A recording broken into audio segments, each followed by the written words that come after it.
मंच पर उपस्थित प्रदेश सरकार में उप मुख्यमंत्री श्री ब्रजेश पाठक जी, केंद्रीय मंत्री श्री कौशल किशोर जी, लखनऊ की महापौर श्रीमती सुषमा करकवाल जी, उत्तर प्रदेश सरकार के पूर्व मंत्री और विधान परिषद सदस्य डॉक्टर महेंद्र सिंह जी, माननीय विधायक श्री डॉक्टर नीरज गोरा जी, माननीय विधायकगण श्री योगेश शुक्ला जी, श्रीमती जय देवी जी, श्री अमरेश कुमार जी, प्रदेश सरकार के पूर्व मंत्री और विधान परिषद सदस्य श्री मोहसिन रजा जी, रामचंद्र प्रधान जी, मुकेश शर्मा जी, इंजीनियर अवनीश कुमार सिंह जी, सुमेश चंद द्विवेदी जी, लालजी प्रसाद निर्मल जी, प्रदेश के मुख्य सचिव श्री दुर्गा शंकर मिश्र जी, प्रदेश के पर्यटन और संस्कृति विभाग के प्रमुख सचिव श्री मुकेश विश्राम जी, अवनीश अवस्थी जी, संजय प्रसाद जी और उपस्थित सभी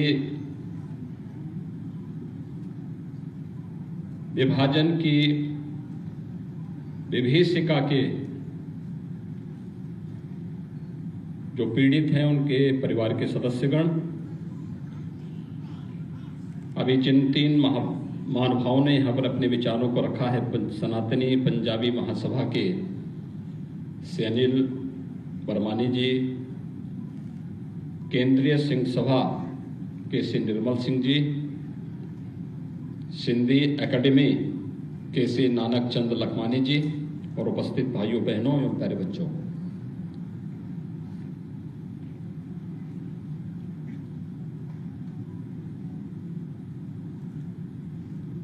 पंद्रह अगस्त की तिथि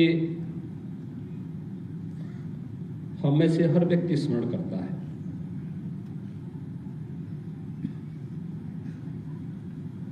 और इसलिए स्मरण करता है कि 15 अगस्त को यह देश आजाद हुआ था।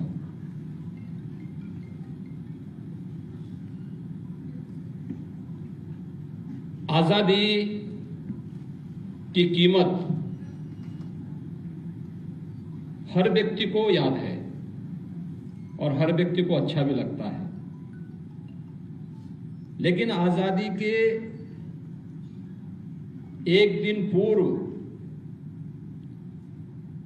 हजार वर्षों का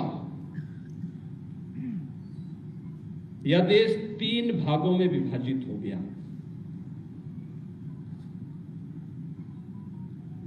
और 3 भागों में विभाजन वह कोई प्राकृतिक विभाजन नहीं था, यह वह विभाजन था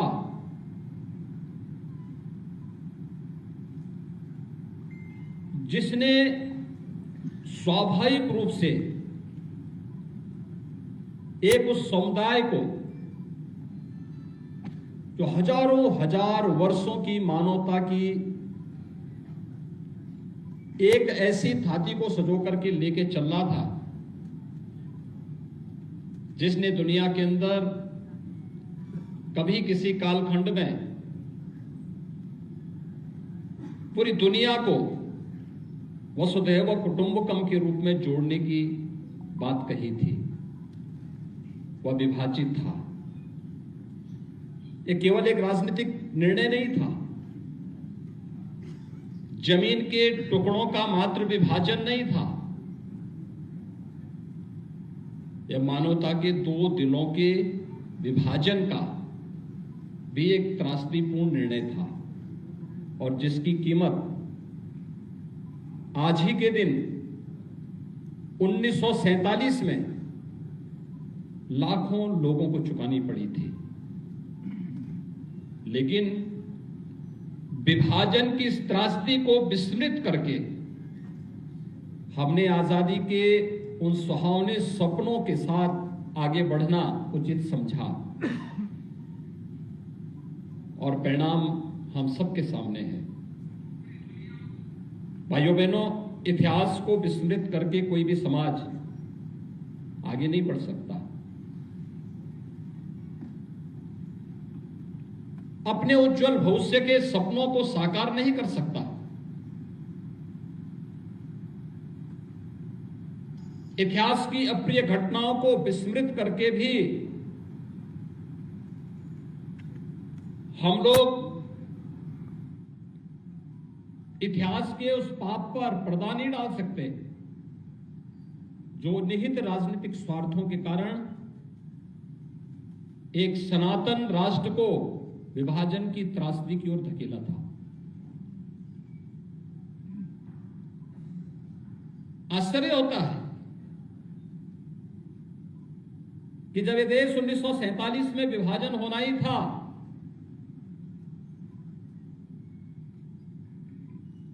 तो फिर पाकिस्तान और बांग्लादेश से भारत में घुसपैठ क्यों हो रही है?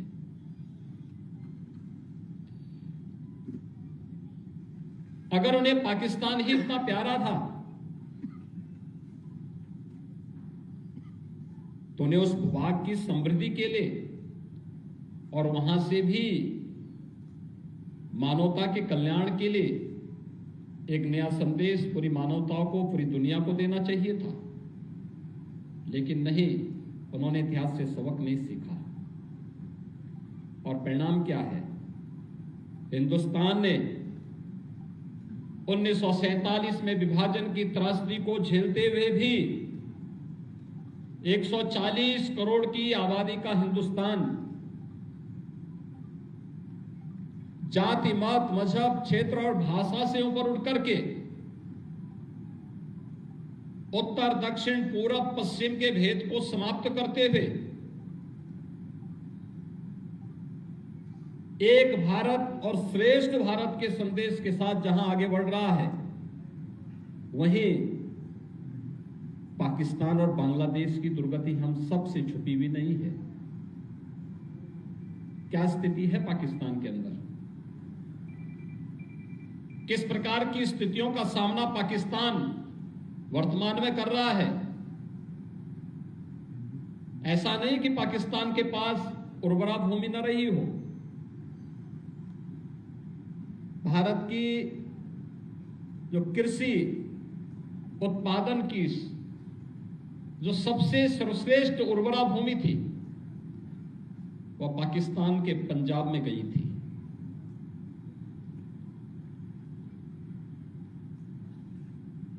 विभाजन के बाद पाकिस्तान उस भूमि के बल पर कुछ दिनों तक अपनी अर्थव्यवस्था को मजबूत बनाने की दिशा में अग्रसर भी हुआ, लेकिन उसकी नकारात्मकता आज उसे वहां पहुंचा दी है कि आपके सामने वे दृश्य भी देखने को मिलते हैं। जब 5 किलो आटा की बोरी को लेकर के सरे बाजार में छीना झपटी होती है, यानी भूख के लाले पड़ रहे हैं आज वहां पर, अराजकता चरम पर, कोई सुरक्षित नहीं,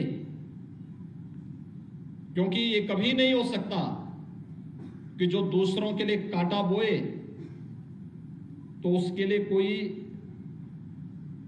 फूल बिछाने का कार्य करे।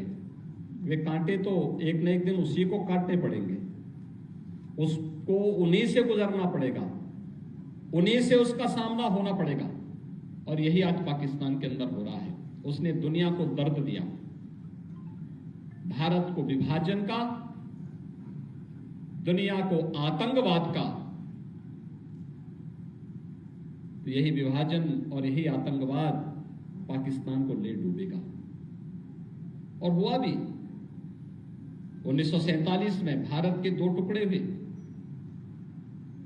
भले पाकिस्तान के रूप में उसके 2 भूभाग उसके पास गए, एक पूर्वी पाकिस्तान के रूप में, एक पश्चिमी पाकिस्तान के रूप में, लेकिन वह बहुत दिनों तक अपने उस भूभाग को भी संभाल के नहीं रख पाया। पूर्वी पाकिस्तान उससे अलग हो गया, उसके अत्याचारों से, उसके शोषण से उसने अपने आप को अलग कर दिया।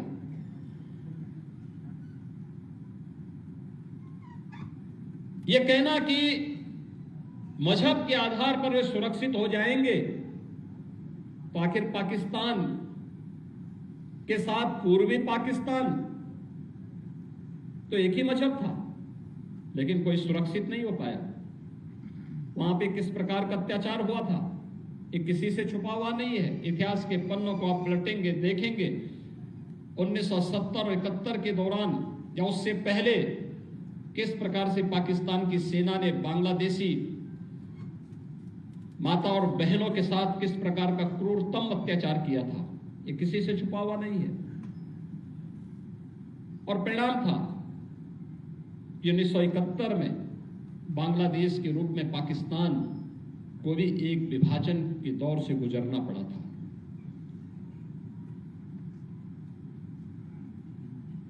पूर्वी पाकिस्तान जब 1947 में बनता है, बंगाल का एक बड़ा भूभाग बांग्लादेश के रूप में जाता है, लेकिन वहां की गरीबी, वहां की भूखमरी को वे समाप्त नहीं कर पाए। याद करिए, बांग्लादेश प्राचीन काल से ही, जो आज का बांग्लादेश है, ये बंगाल प्राचीन काल से ही भारत के टेक्सटाइल के हब के रूप में जाना जाता था। बंगाल का महीन वस्त्र दुनिया में विख्यात था। उसकी अपनी एक पहचान थी, उसकी अपनी एक ब्रांड थी। कला के लिए आज भी बंगाल जाना जाता है। आज भी आप देखते होंगे, मूर्ति कला के रूप में जब बंगाली कलाकार आता है, एक सामान्य मिट्टी के एक ढेर को एक मूर्ति में बदलने में उसे देर नहीं लगती। एक कला उसकी स्वाभाविक जिज्ञासा है, उसकी स्वयं की प्रतिभा है।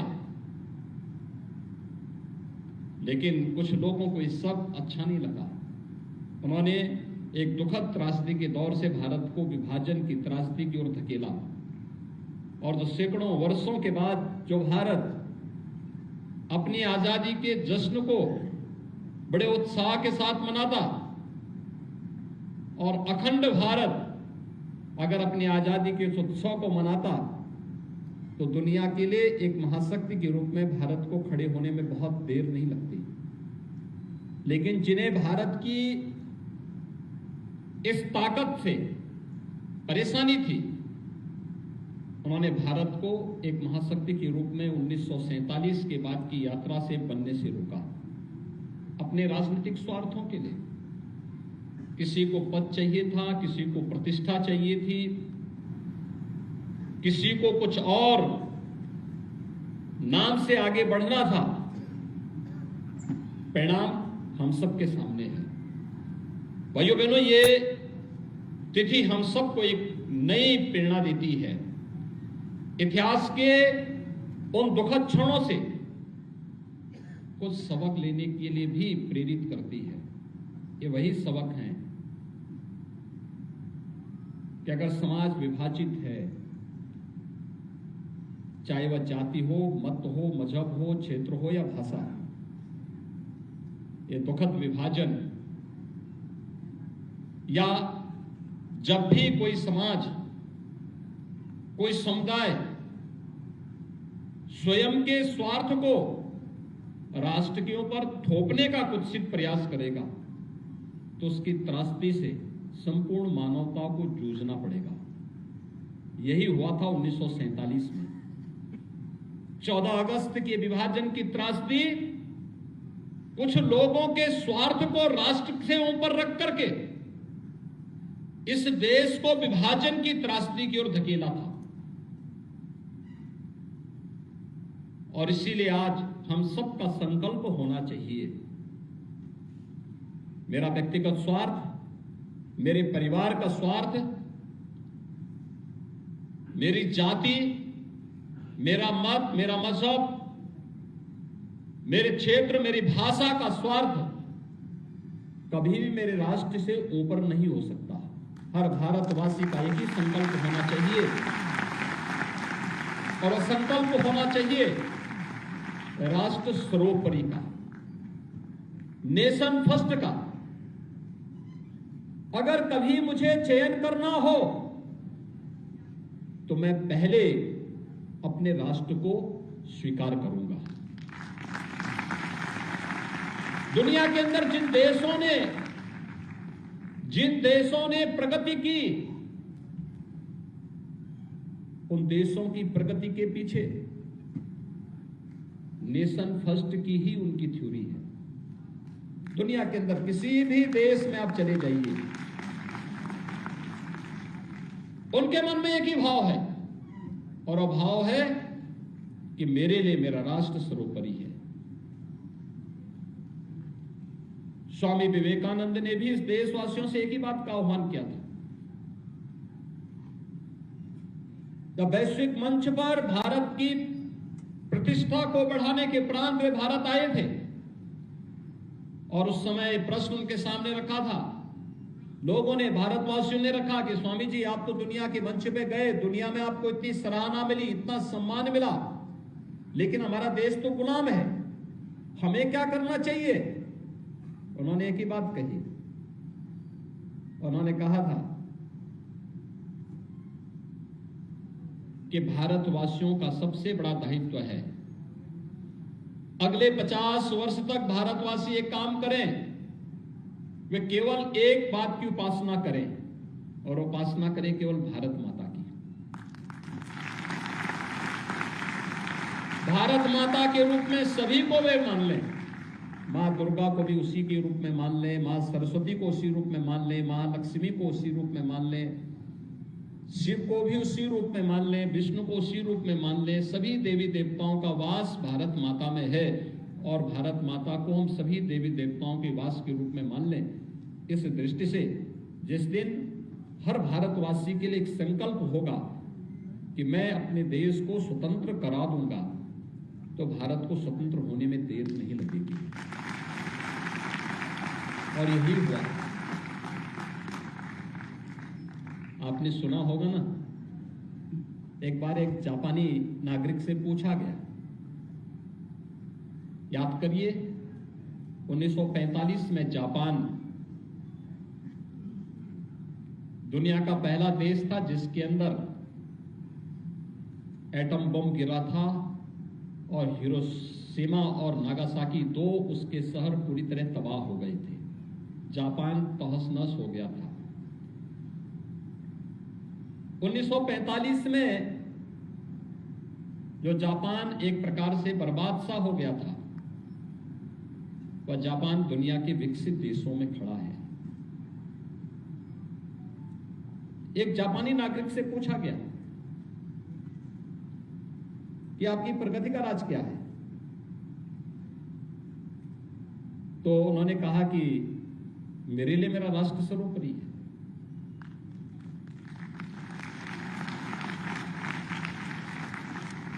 उनसे पूछा गया कि भाई आप भगवान बुद्ध क्यों नहीं आए हैं?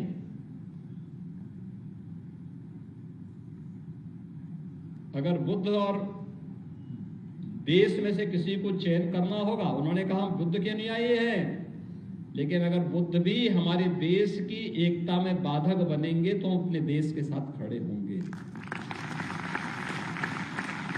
अनुयायी होना दूसरी बात है, लेकिन जब देश की बात आएगी तो हमारे लिए नेशन फर्स्ट होगा, पहला होगा, देश पहले होगा।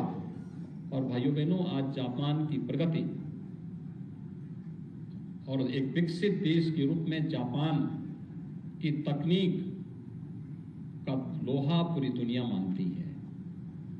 हिंदुस्तान को भी, भारत को भी अगर एक विकसित राष्ट्र के रूप में खड़ा होना है, हर भारतवासी का एक ही दायित्व होता है, और होना चाहिए कि हम नेशन फर्स्ट की इस थ्योरी को अपने जीवन का हिस्सा बनाएं। क्योंकि जब हम इस मार्ग का अनुसरण करेंगे तभी भारत को दुनिया की एक महाशक्ति के रूप में स्थापित कर पाएंगे। और जब एक ताकतवर कोई होगा तो याद करना, उसका कोई विभाजन नहीं कर पाएगा, उसको कोई तोड़ नहीं पाएगा।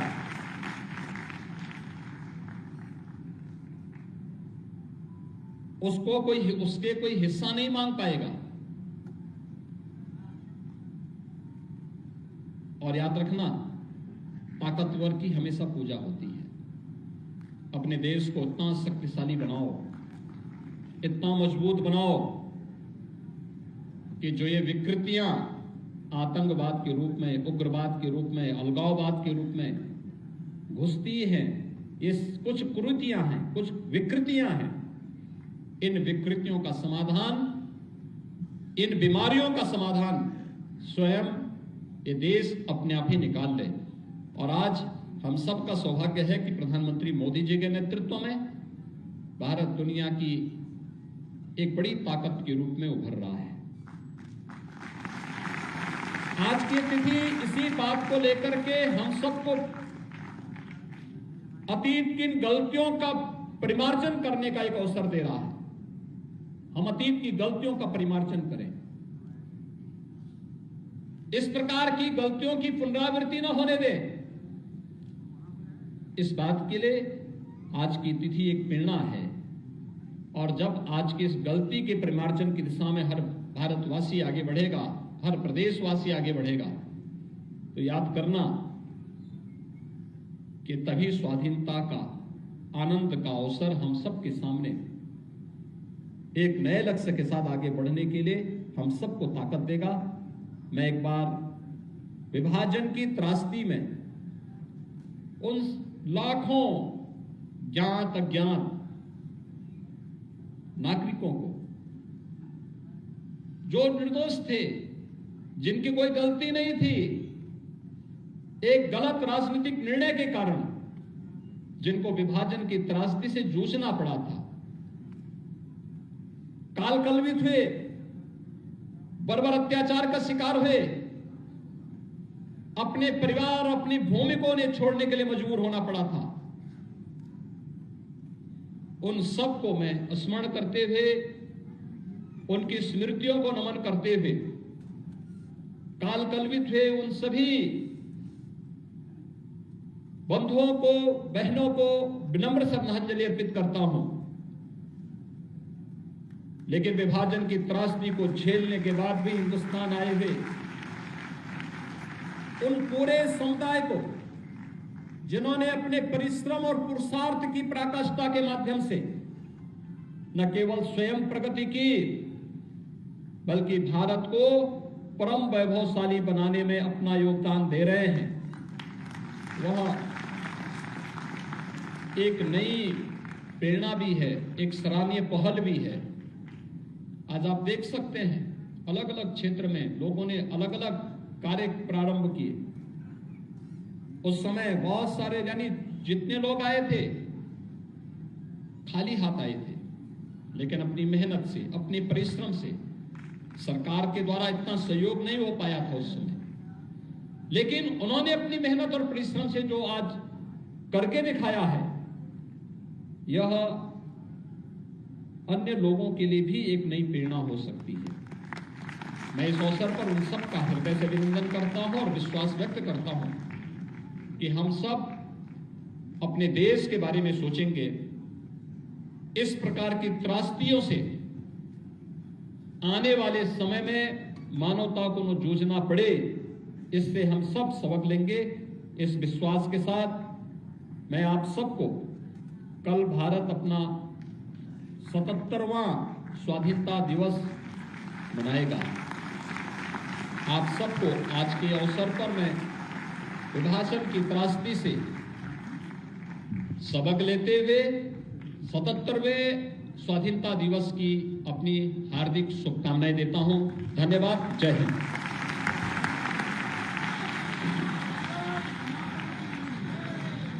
आप सभी लोग अपने स्थान पर बने रहें।